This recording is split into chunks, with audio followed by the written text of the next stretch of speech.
Thank you, Mr. Speaker.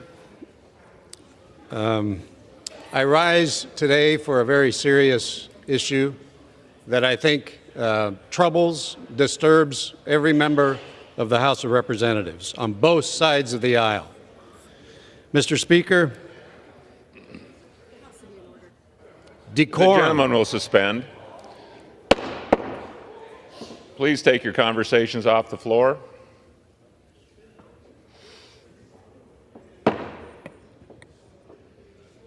The gentleman may continue. Mr. Speaker, decorum and order, respect, those are the foundations for the way that we conduct business in this chamber, in this institution. Respect for the institution is paramount. Respect for each other, and respect for the responsibility that each one of us has been given, has been tasked with, who has the responsibility to the American people. These are the building blocks, the most important facets of our system that truly separate us, the United States of America, from the rest of the world.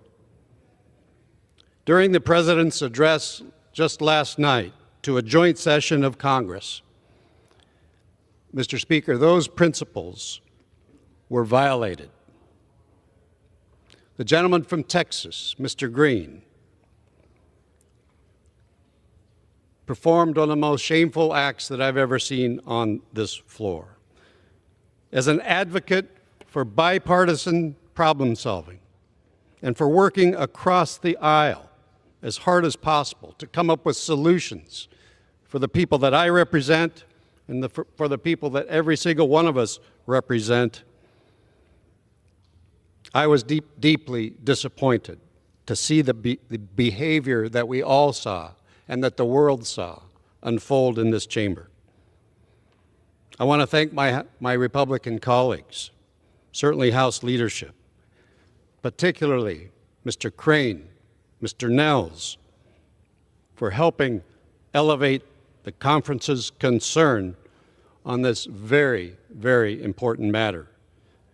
Mr. Speaker, we must maintain a standard in the House of Representatives, and any member's refusal to adhere to the Speaker's direction to cease such behavior, regardless of their political party, regardless of who's at the lectern giving a speech, this has to and must continue to be reprimanded. We cannot afford to let it go by. Mr. Speaker, we can do better. Mr. Speaker, we must do better for ourselves, for the institution, and for the people that sent us here. Checking our emotion, checking our energy, checking our rhetoric, and prioritizing decency between each other sends the message not only to our colleagues, but to the rest of the country and the rest of the world, that we are working for the people and not against each other. And with those brief comments, Mr. Speaker, I will reserve. Gentleman from Washington reserves. The gentleman from Massachusetts is recognized. Mr. Speaker, I yield myself such time as I may consume. Gentleman's recognized. Mr. Speaker, there has been a lot of outrage in this chamber about an interruption last night. Republicans are furious that someone dared to speak up. Well, you know what? I agree that there was a violation of dignity and decorum of this chamber, and it came from the podium where Donald Trump was standing. He gave one of the most bitter, angry, divisive speeches ever delivered in this room. No vision, no solutions, just grievance after grievance after grievance. It was 90 minutes of pure propaganda. It made me sick. Zero ideas to fix the egg shortage, zero solutions for inflation, zero plans to lower rent, zero about prescription drugs, zero about caring for our veterans. He didn't even mention them. Zero about the wildfires devastating South Carolina. You know what Donald Trump did mention 13 times? Joe Biden, because he's obsessed with the past and he's obsessed with himself. Republicans jump into action after someone has the guts to stand up and call BS. Less than 24 hours later, and here they are on the floor with an emergency censure to soothe Donald Trump's fragile ego. I have never seen them leap into action so fast in my life. It was overnight. Meanwhile, their own voters are getting hurt by this administration, and it's radio silence. They can't even be bothered to lift a finger to do a town hall. Where's the outrage over Trump wanting to cut 80,000 jobs at the Department of Veterans Affairs? Where's the condemnation for Trump firing 6,000 veterans with no justification? Where is the anger for Trump firing scientists who are working to fix the egg shortage by fighting the bird flu? And where's the immediate action when the people who keep Ebola out of the country are fired? Or the people who secure our nuclear weapons? Where is the outrage? Republicans can't lift a finger about any of those things, but they sprint to the floor to censure Al Green because he hurt Trump's feelings. It is pathetic, Mr. Speaker. Now look, we know what this is all about. Republicans don't work for America. They don't work for you. They don't work for veterans. They don't work for the teachers or the nurses or the firefighters or the factory workers or the waitresses or the farmers. They work for Trump. They work for Trump, for their billionaire donors, and for the greedy corporations who write their campaign checks. And if you ever needed proof, look no further than what's happening right now. They are desperate to detract from their own failings, desperate to detract from their betrayal of the middle class, so desperate that they're running from their own voters and censuring people who hurt Trump's feelings. Give me a break. Al Green is not the one trying to gut Medicaid. Trump is. Al Green is not the one trying to gut veterans' benefits. Trump is. Al Green is not the one cozying up to dictators and screwing over our allies. Trump is. I reserve my time. Gentleman reserves. Gentleman from Washington is recognized. Members are reminded to refrain from engaging in personalities towards the President. Gentleman from Washington is recognized. Mr. Speaker, I'd just like to say that I respect Mr. McGovern's opinion and his viewpoints. They may conflict with mine on many occasions, but he has the absolute right to express them on this floor, and we need to continue that tradition. But this is not about the President. This is not about President Trump.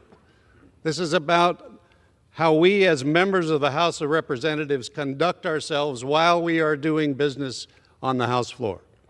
This is about how we treat each other.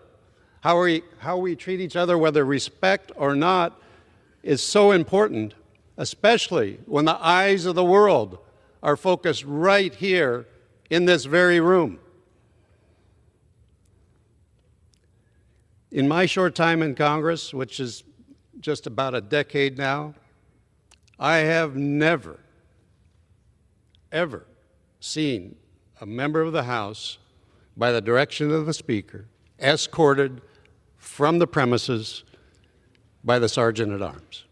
That's a first. Maybe, Mr. Speaker, you know of the last time it happened. It's been a long time.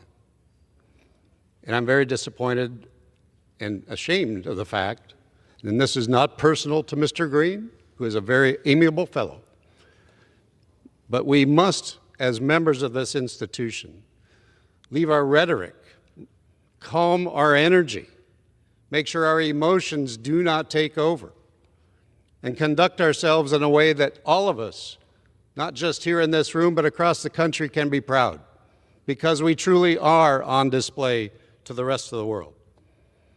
This time, Mr. Speaker, I'd like to give the gentleman from California, my good friend, Mr. LaMalfa, as much time as he may consume. The gentleman from California is recognized. Thank you, Mr. Speaker. Thank you, Mr. Newhouse, for leading this. And it's a regrettable situation we're in. Not one we don't enjoy at all. And I've been disappointed over the years at outbursts that come from this chamber at whoever the president is. I know people on my side that have done it, and in the case I'm thinking of, that person later regretted it and apologized for it. You know, that person understands that we have to have a decorum in this place. And it's hard to contain emotions, perhaps, but we're in the business to be leaders. We're in a business that we're supposed to be able to contain our emotions, contain ourselves in such a way that we are good leaders and we're good examples for the American people, and that they can be proud of us in what we're doing. They may disagree with us on our policies. They may disagree strenuously. Mr. Green, I consider him a friend, at least an acquaintance. We don't hang out a lot or on the same committees, but we chat together in the hallways and stuff. I like him. I hope he likes me too. And we have probably extremely different views on some issues, and I know he expresses himself some pretty strong views and emotions as well. And that's fine when you're doing that in debate and we're doing that in the proper format here. But a decorum to this hallowed chamber, for what this stands for well over 200 years, requires us to be able to operate much better than that. And so I wasn't so much mad last night as I sat just a few chairs over from Mr. Green. I was just really mostly disappointed that it had to come to that. I've had presidents, I've strongly disagreed with the rhetoric or their policies, and I think they've been, in my view, very, very harmful to the country. But you don't act that way. You don't completely disrupt the operations of this chamber and the State of the Union, the address last night, for your own theater. And that's what I'm afraid it was. Did he feel strongly? Certainly. But you don't act that way. You don't wave your walking stick around at people like that. It's just not good. It's improper. It's not the way we're supposed to conduct ourselves in this place or at any public forum, city council level, what have you, and including the town halls. I enjoy having town halls by and large, but if they're going to be advertised as a forum, as a free-for-all for people to come out and do screaming matches, and what should we do, just turn on the clock for 90 minutes and have at it? I would like that the interactions at our local level could be constructive and both sides hear each other to understand what's going on. But in this chamber here, during that hallowed event, when the whole country and the whole world is watching, for someone to be able to single out their own interest or their own theater because they disagree strongly with the president they don't like, it's really, really bad decorum, a really bad way of doing business. And, Mr. Green, I don't enjoy casting this vote if it should come up tomorrow at all. I like you personally, and I wish we could have done better last night. So, I hope we can count each other as friends after this. I don't hold any long-term, anger or angst, but it just wasn't good. I wish I could have took you aside last night and said, let's not do this. But unfortunately it happened, and this is a proper reaction. We can't let this just stand. It has to be done correctly. We have to have a decorum for this House, and this censure is what's necessary to hit that reset and do so. So I appreciate the time. I yield back. Gentleman yields back. Gentleman from Washington yields. Reserve. Reserves. Speaker. The gentleman from Massachusetts is recognized. I have great respect for the gentleman who just spoke, but where was he? Where were the Republicans when Joe Biden was President of the United States? I remember sitting here, and there was an entire heckling section on the Republican side. And we didn't call for all of those members to be removed. We wanted to go on with the people's business. But where were you? Where were my Republican friends? Nobody apologized for interrupting Joe Biden time and time again. Some of you talk about lack of decorum. Go back and look at the tapes. And there was silence on the Republican side. So I appreciate your selective outrage, but you'd have more credibility had you expressed outrage when your colleagues were heckling Joe Biden. I now yield 4 minutes to the gentleman from Texas, Mr. Green.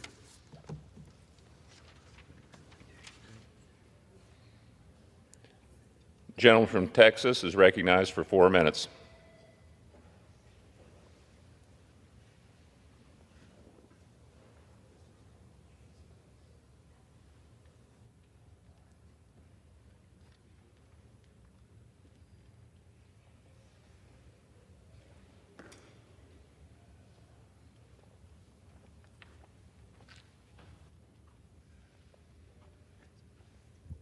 Thank you, Mr. Speaker. And still I rise. And I rise to explain why I did what I did. And I did it with intentionality. The president indicated that he had a mandate. I said to the president, you do not have a mandate to cut Medicaid. I have constituents who need Medicaid. They will suffer and some will die if they don't get Medicaid. I heard the speaker when he said that I should cease. I did not, and I did not with intentionality. It was not done out of a burst of emotion. I was emotional about it, but I did it with intentionality. I think that on some questions, questions of conscience, you have to be willing to suffer the consequences. And I have said I will. I will suffer whatever the consequences are, because I don't believe that in the richest country in the world, people should be without good health care. I stood up for my constituents then. I'm standing up for my constituents now. I am grateful to Mr. McGovern for what he has said. I'm grateful to those who have been standing with me. But I will tell you, I appreciate you. No anger. The officers who escorted me out, they were kind to me. I don't blame the speaker for anything.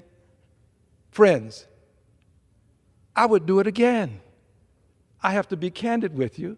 I'm not trying to in some way insult you. This is a matter of principle. This is a matter of conscience. There are people suffering in this country because they don't have health care. I'll close with this. On some issues that are matters of conscience, it is better to stand alone than not stand at all. This is where I stand. I yield back. Gentleman yields back. Gentleman from Massachusetts reserves. Gentleman from Washington is recognized. Mr. Speaker, I'd like to yield as much time as he may consume. A gentleman from Washington, Mr. Baumgartner. Gentleman from Washington is recognized. Well, thank you, Mr. Speaker. I'd like to start by thanking my colleague from Washington State, Mr. Newhouse. Donald Trump is not the Republican president. He's the American president. And what happened last night was beneath the dignity of the House and beneath the dignity of the American people. And I say that as someone who is new to this body. I'd also like to point out how it was perceived and how it may have been interpreted. As you know, each member of the House receives a guest ticket, and I decided to give my guest ticket, the first one that I would have for this kind of occasion, to a teacher from Eastern Washington, with the goal of inspiring an interest in civics and public service in that next generation of young people. In fact, we ran a competition for students to nominate their teacher. And the winning teacher that came had never been to Washington, D.C. before, had never been to the halls of Congress, and was so excited that she was here to watch this. And I have no idea what her political beliefs were. No idea whether she's Republican or Democrat or independent. She was just excited to be here as part of this experiment in democracy that we have. And all of her students were watching from home. And, you know, while it can be regrettable when, and it happens on both sides, when people have a spontaneous outburst of emotion and maybe say something they should, you know, what I saw, and what I worry about what her students saw last night, was a continued, premeditated attack, and some might even say the appearance of a violent and threatening action with the cane. And so that may have not been the intent, but I worry that those students, and what I saw as I watched, was a scene that was beneath the dignity of this House, beneath the dignity of the American people, and certainly beneath the dignity of our president. And so at some point, America cannot continue on this slide towards continual partisan fighting and all of the divisiveness. We all need to do better, including myself, I think every member of this body. So let's join together on this. Let's join together and realize that this episode was beneath the dignity of what the American people expect from Congress. And let's have this be a new beginning in civility from a low point that this body can rise and behave in the manner I think all of the people, the way that all the American people wanted to behave, and certainly those high school students that were watching from home, so excited that their teacher was here to experience this special moment. Thank you. Gentleman yields back. Gentleman from Washington reserves. Gentleman from Massachusetts is recognized. Yeah, Mr. Speaker, with all due respect to the gentleman who just spoke, if he felt that the most offensive thing last night was Mr. Green coming to this floor, standing up in this chamber and pleading with the president not to cut people's health care, if he thinks that was the most offensive thing that occurred on the House floor last night, then I don't think he was paying attention to the speech that was being given by the President of the United States. Go back and reread it. Go back and reread it. A totally divisive and partisan speech, name-calling senators, berating Joe Biden. It was a campaign speech. And so when he says that the president is supposed to be the president of the entire United States, not just Republicans, boy, I wish we had seen that last night, but we didn't. In all my years, I have never, ever witnessed anything as partisan and as divisive as that. And at this point, I'd like to yield 2 minutes to the gentlewoman from Washington, Ms. Del Bene. Gentlelady is recognized for 2 minutes. Thank you, Mr. Speaker. One thing we should be talking about are the important investments that we make in medical research. The United States leads the world in medical research and innovation. Without our investments, more people would be dying from cancer, heart disease, and diabetes. But the medical breakthroughs of tomorrow are at risk because of Trump's research cuts at the National Institutes of Health. These cuts will be especially felt in my home state of Washington, where we are leaders in advancing world-class scientific research that saves lives.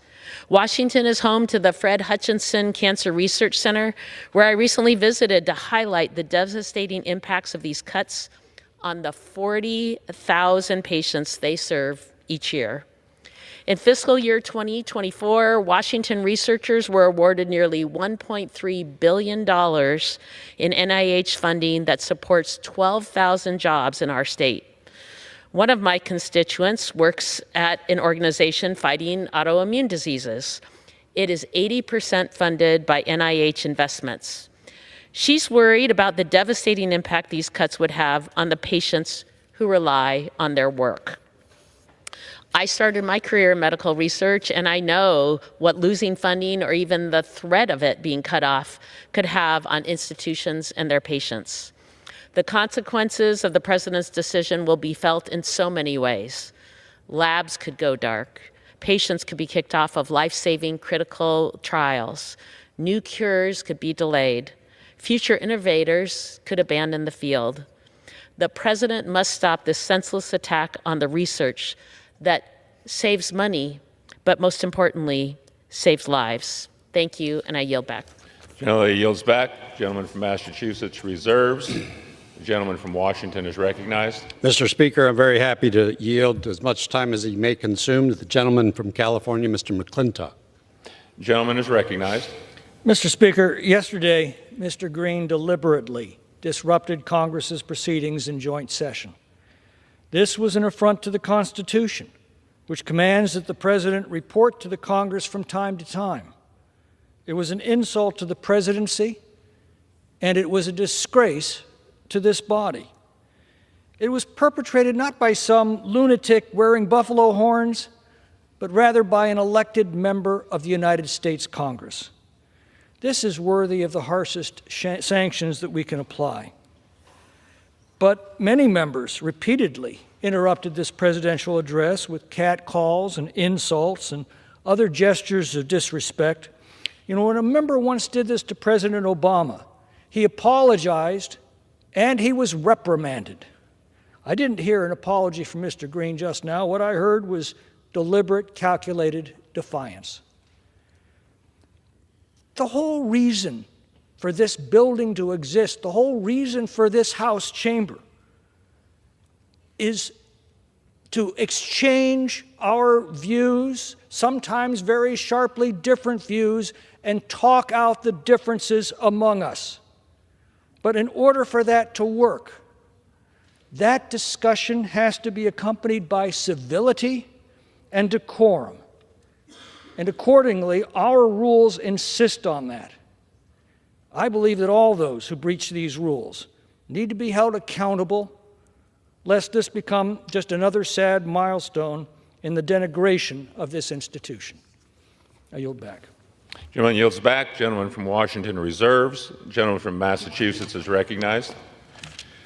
Yeah, Mr. Speaker, the President of the United States yesterday said a lot of things. He used a personal insult against the sitting senator from my home state. And the gentleman who just spoke, he's upset that someone stood up and asked him not to cut Medicaid? Really? I mean, that's what this is all about? You heard from Mr. Green. I mean, there's not a gentler soul in this chamber. And he was offended by some of the things the President was saying yesterday. And I'm all for decorum. But, I mean, where's the decorum in throwing poor people off of health care? You know, or where's the decorum in cutting food benefits and nutrition benefits to people who are in desperate need, or cutting school meals? I mean, where's the decorum in that? These are not usual, these are unusual times that we are in. You know, they're firing veterans as we are gathered here today. People who serve our country with distinction. And, you know, and our constituents and your constituents are upset. And here we're upset because somebody got up and pleaded with the President not to cut Medicaid. Again, where were all of my Republican friends when we had a heckling session year after year of Republicans berating Barack Obama? Nothing. Nothing. I mean, I can't believe we're having this debate. I'd like to yield 2 minutes to the gentleman from Maryland, Mr. Raskin. The gentleman from Maryland is recognized for 2 minutes. Thank you, Mr. Speaker. Thousands of my constituents have been illegally fired by Elon Musk and by Donald Trump. One of them was with me last night, Dr. Lauren McGee, who is an NIH pediatric cancer specialist who is heading up a team looking into osteosarcoma, bone cancer for children. She got fired on February 14th because she was a probationary employee. Probationary not because she'd done anything wrong, but because she'd been promoted into the new job. And she was with me last night, and she had to sit here and listen along with me, and I'd spent the day with her, to Donald Trump saying one of their top priorities is to fight childhood cancer, and she got sacked on that Valentine's Day massacre. Now they want to censure the gentleman from Texas. Why? Because he challenged the president about his claim that he's got a mandate to cut Medicaid. And that's what the gentleman was trying to raise. Well, we've got Republicans in the chamber who have never voted to impeach Donald Trump for inciting a violent insurrection against this Congress, this Constitution, and his own vice president, who's never voted to even censure the president for doing that, and yet they want to censure the gentleman from Texas. Last night, Donald Trump, President Trump, called a U.S. Senator from Massachusetts Pocahontas. using an ethnic slur to go after her. So I assume that you really want to proceed to censure the gentleman from Texas for talking about no mandate to cut Medicaid, then certainly we're going to have to move to censure the president for using a racial and ethnic slur against a sitting United States senator. But I would prefer to stand by the tradition of free speech and even the tradition of heckling.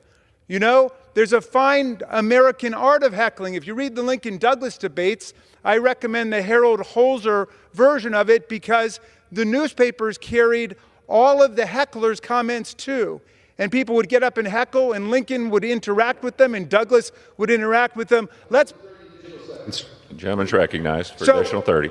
Let's stop clutching our pearls. There's been lots of heckling over on that side of the aisle. I saw the gentlelady from Georgia heckle the last president and have a whole heckling section there. We didn't try to censure them or kick them out of Congress or anything. We actually not only say we believe in free speech, we believe in free speech.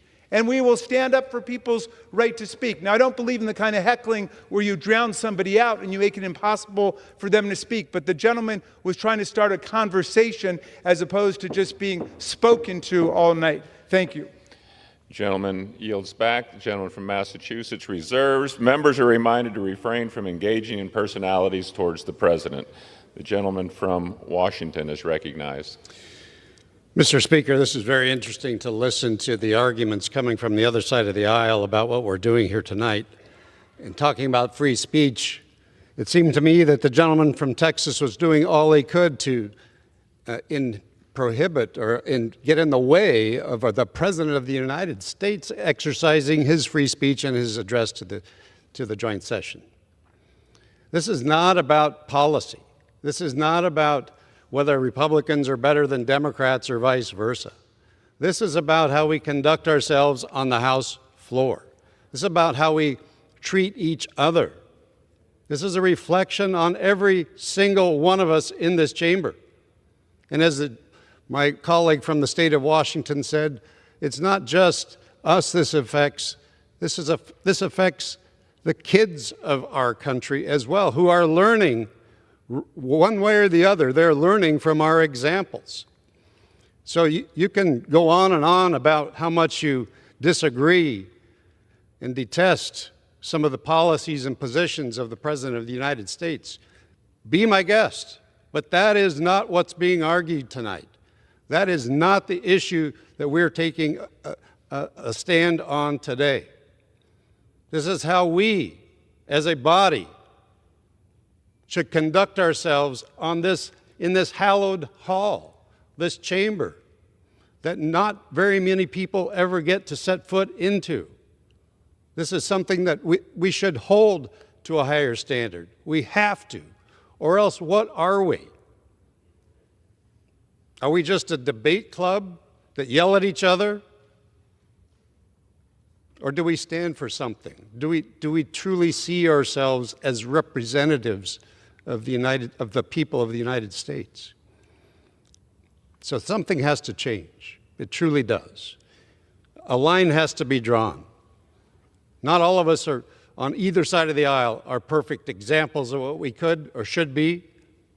But certainly, as I mentioned before, in my career here, I have never, ever seen a member of Congress escorted from the floor of the House by the Sergeant at Arms. It's never happened in my career.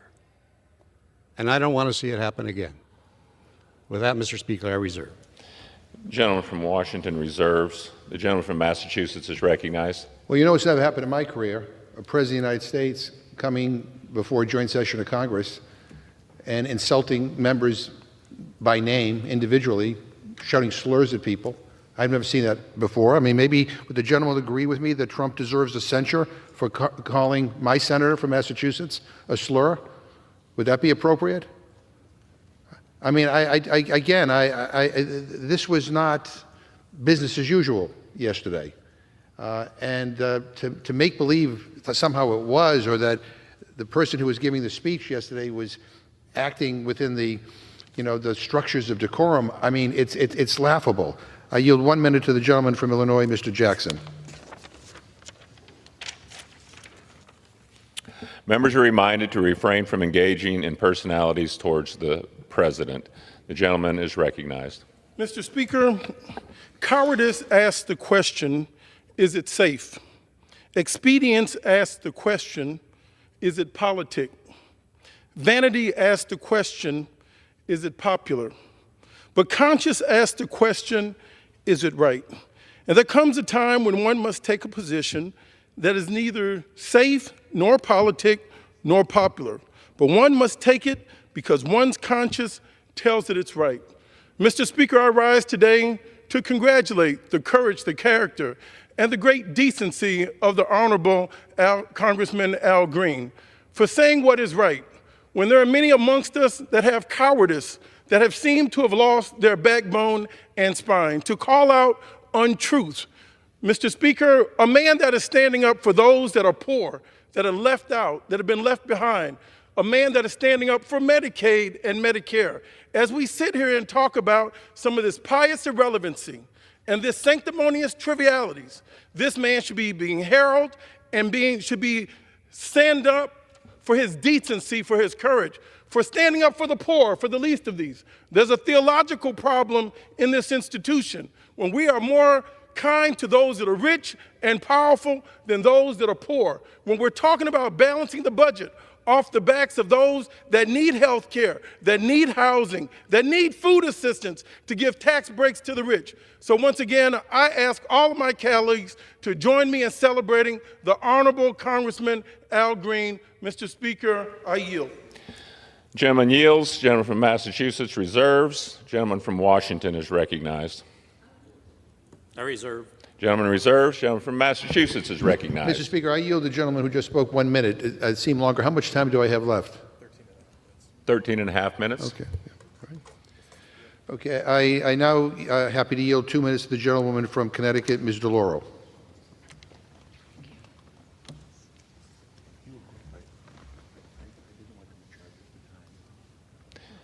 Gentlelady is recognized for 2 minutes.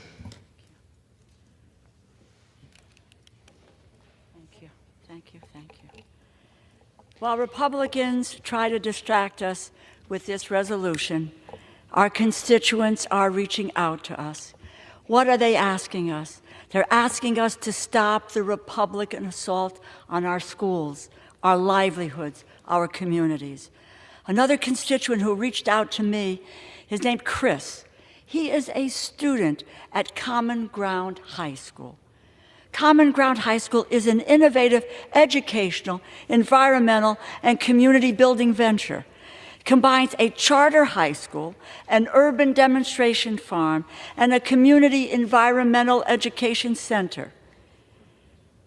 Due to the funding freeze, Chris said, essential programs at Common Ground, like the youth workforce development and community food relief, which also partners with a city seat to help people afford food stamp purchases from the farm, they've been shut down because of this freeze. And 71 student workers have been laid off.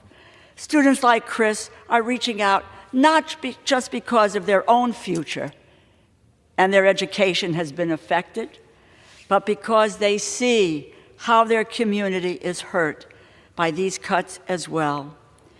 These are people today around this country, not only in my district, are getting hurt thanks to Republican cuts. The funding freeze is not just killing the crops at Common Ground, it is killing academic futures, new ideas for education, opportunities for young people in this country. This is what Republicans are trying to do by distracting us with their censures. I yield back. Gentlelady yields back. Gentleman from Massachusetts reserves. Gentleman from Washington is recognized. Gentleman reserves. Gentleman from Massachusetts is recognized. Mr. Speaker, I yield 2 minutes to the gentleman from Texas, Mr. Doggett. Gentleman from Texas is recognized for 2 minutes. Mr. Speaker, Al Green is my friend And for that matter, so is Mr. Newhouse, though I don't know him quite as well. But I think this motion is a serious mistake. I sat here in this House the night that President Obama made his State of the Union speech. Joe Wilson from South Carolina jumped up and said, "You lie." Nothing was done about that. Mr. Green engaged in conduct that I chose not to participate in, though I found that a number of my constituents wish I'd joined him. He expressed his strong views in a way that I would not have voiced them myself, but he left this chamber voluntarily after doing so, and to censure him now sets us back. It does not move us forward toward a more bipartisan and a more respectful House. And indeed, I think many Americans will be surprised that Republicans get upset about decorum on anything. There was no Republican objection when President Trump decided to pardon the criminals that were responsible for the deaths of police officers in this building when they defended us on January the 6th, sprayed them with bear spray and harassed and harmed so many officers.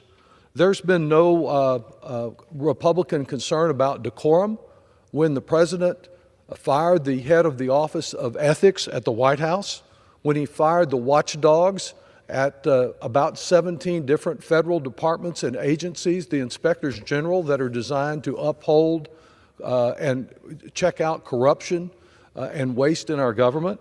There's been no outrage when President Trump decided that he would take on General Milley for being the patriot that he is and seek to obtain revenge on him. What Mr. Green was talking about was outrage about something that is very important. 700,000 seniors in Texas rely on Medicaid in nursing homes. Half the children in my hometown, and probably more in Mr. Green's, are at risk of losing their care, as seen in our children's hospital. Medicaid is a lifeline to individuals with disability. He was passionate, he was emotional, he's deeply committed to protecting the vulnerable. He should not be censored for the way in which he expressed his passion and his concern and his love of justice. I yield back. Gentleman yields back. Gentleman from Massachusetts reserves. The gentleman from Washington is recognized. Mr. Speaker, I appreciate the comments of Mr. Doggett and do consider him a friend as well. But let me just tell you that we're talking apples to oranges when we're speaking about something that happened under President Obama's speech on the Republican side. Last night, Mr. Green was reprimanded at least 3 times by the Speaker to stop and desist on what he was doing. Shaking his cane at the President, at the rostrum, in a threatening manner, underscoring what I saw was emotion, energy and emotion, and intentionality, absolutely, intending to disrupt the speech by the President of the United States. So I think we're talking about 2 different things here. The incident during the Obama administration was over in just a few seconds. This went on and on and on with certainly debating the issue. That's one thing in different circumstances. This was not an open debate, and Mr. Green was trying to make it one. This was a message from the President. So that the actions that we're proposing to take here are absolutely justified. The President was here under invitation by the House of Representatives for a report to Congress. It was not an open debate. It was a message being received by the joint session. And that's the way it should be treated. The respect should be given to the presidency, whether or not they're your guy or they're your gal. It's the office of the president that needs the respect because it reflects on all of us as members of the House of Representatives. Mr. Speaker, I reserve. Gentleman reserves. Gentleman from Massachusetts is recognized. Mr. Speaker, I yield 2 minutes to the gentleman from California, Mr. Takano. Gentleman from California is recognized for 2 minutes. Thank you for yielding, Ranking Member McGovern. Mr. Speaker, I rise in opposition to this resolution. I'm here as the ranking member of the House Committee on Veterans Affairs to represent the interests of our nation's veterans when they're callously being targeted. And while our colleagues across the aisle are determined to shift the public narrative away from the harm being done to veterans, we choose to focus on what our president failed to address last night. He spent an hour and 40 minutes touting his so-called accomplishments while veterans watching at home were waiting for answers and explanations they never received. And while President Trump was addressing us last night on this very House floor, movements were being made by the Chief of Staff for Veterans Affairs, Christopher Cyrick, to execute a detrimental reduction in force at VA. With the support of this administration, VA plans to move forward with firing an additional 83,000 VA employees. Sitting in the audience of President Trump's address were 20 veterans who had been indiscriminately fired from federal agencies. Veterans he failed to address. Not once during his speech was he able to look them in the eyes and speak to the merciless effects his administration's decisions had made on their community. He didn't attempt to justify them because he knows there is no justification. Our veterans served our nation. They put their lives on the line for us and this country's values. And now look at what they're facing. They're facing attacks on their benefits. They're facing attacks on their health care, education, and housing. When we reduce an agency established to work for them, we fail them. I stand behind Congressman Green as he stood up for the rights of all veterans and all Americans. I yield back, Mr. Speaker. Gentleman yields back. Gentleman from Massachusetts reserves. The gentleman from Washington reserves. The gentleman from Massachusetts is recognized. Okay. You're up. Is the gentleman prepared to close? I am. Okay. Let's make sure my. Okay. Somebody on the way, but he's not here. Yeah. All right, Mr. Speaker, I yield myself the remaining time. Gentleman is recognized. Mr. Speaker, I just want to say the virtue signaling we're seeing from Republicans right now is insane. I'm sorry, who was it who yelled, "You lie," at President Obama during his address? A Republican. Who was it that heckled President Biden, standing up and ranting like lunatics? Republicans. Go back and look at the videos. It was embarrassing. And nothing was done about that. I am the ranking member of the damn Rules Committee, and I have a question. Why are the rules only applied to Democratic members? Are Republicans ready to censure their own members for wearing campaign hats in the chamber last night? That's a violation of the rules. Are they ready to censure the Republican member who got caught voting from California last month, which is a violation of the House rules? He wasn't even in the chamber. Hell, he wasn't even on the East Coast. Are these people going to be censured? Of course not, because their outrage is all BS. There was a breach of dignity and decorum in this chamber last night, but it wasn't Al Green. It was the President of the United States who stood at that podium and delivered a manifesto of pure fantasy. He says he wants to make America affordable again. Well, inflation just hit a 7-month high, and his new trade war will cost families $2,000 more a year. Trump says he wants to balance the budget. His plan would add $3 trillion to the deficit to give billionaires another tax cut. Let me repeat that again, to give billionaires a tax cut. All these cutbacks, all these firings are going to fund tax cuts for billionaires. He says Social Security is paying benefits to millions of people over 100 years old. Totally wrong. Debunked 100 times. He says he cares about childhood cancer. He slashed the funding for child cancer research. He says his tariffs are good for farmers. Last time he did this, farmers lost $27 billion. He says he supports law enforcement. He pardoned the people who beat police officers on January 6th. He pardoned them. People who tried to overturn the election. People who brutally beat the men and women who protect us in this chamber every single day. Just one outrageous statement after another, and not a single peep from my Republican friends, nothing.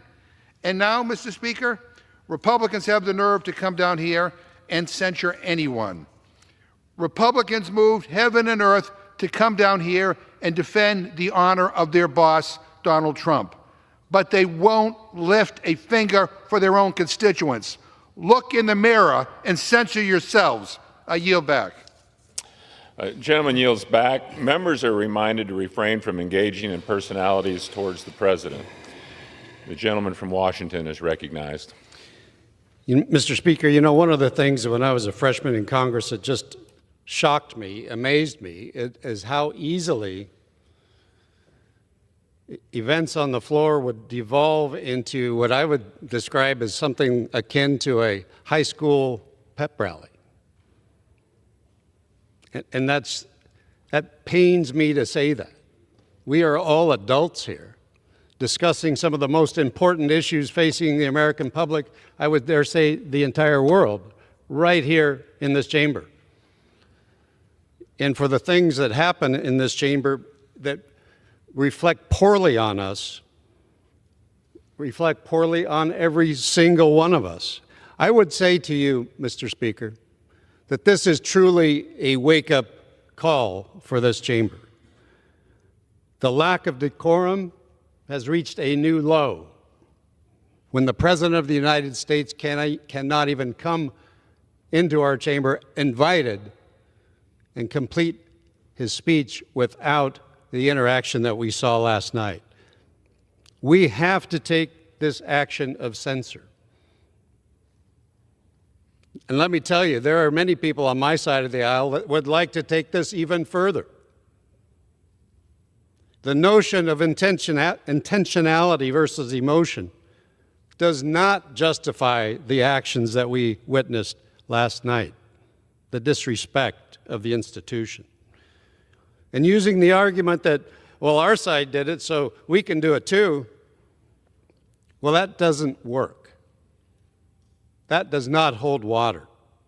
Mr. Speaker, we can do better.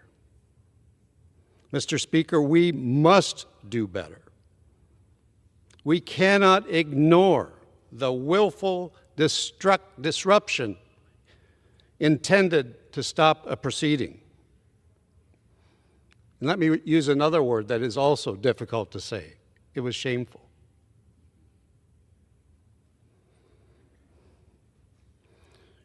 Without decorum, without respect, what do we got? What do we have? Truly. You've all seen the newsreels of other countries that chambers similar to ours devolve into fistfights on the floor. Is that where we're headed next? Is that what we want to have happen so that these fine people that work their tails off every day can be part of that and be the referees in a situation that is out of control? Like I said, this shameful action reflects on every single one of us. And you're right, I will concede, all of us need a reminder that we all need to raise our level of accountability and due to the actions that we take. So, Mr. Speaker, I think this is a necessary but difficult step. This resolution is offered in all seriousness. It's something that I believe that we must do in order to get us to the next level of conduct on this in this hallowed chamber. So with that, Mr. Speaker, I urge all of my colleagues, Republicans and Democrats, to join with me to attain that better level of conduct. We owe it to our constituents, for sure. We owe it to our future constituents in this country. We owe it to our country. So with that, Mr. Speaker, I yield back. Gentleman from Washington yields back. Without objection, the previous question is ordered on the resolution. The question is on adoption of the resolution. Those in favor say aye. Aye. Those opposed, no. No. The ayes have it. Mr. Speaker, I ask for the yeas and nays and a hearing aid. The yeas and nays are requested. Those favoring a vote by the yeas and nays will rise. A sufficient number having risen, the yeas and nays are ordered. Pursuant to Clause 8 of Rule 20, further proceedings on this question will be postponed.